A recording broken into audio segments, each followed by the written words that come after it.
cecair vitality. Cecair vitality ni bagus bila kita guna untuk tanaman. Dia pertumbuhan akar dia cepat dan bagus. Dia pokok tu sihat. Cuba tengok sini.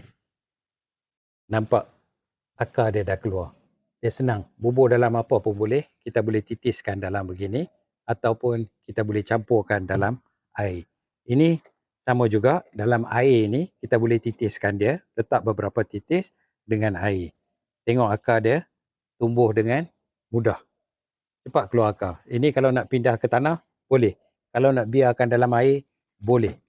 Tukar air dan sebagainya ataupun kita tambah air, kemudian kita tambah ni ke dalam. Ini pokok boleh kita bubur dalam tanah.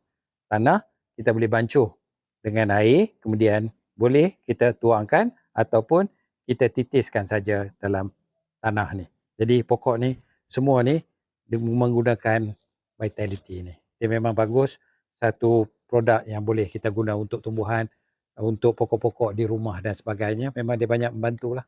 Jadi senang buat kita di rumah, bukan komersial, boleh pakai ni. Dan kalau nak beli, beg kuning di bawah. Wallahi astalabi.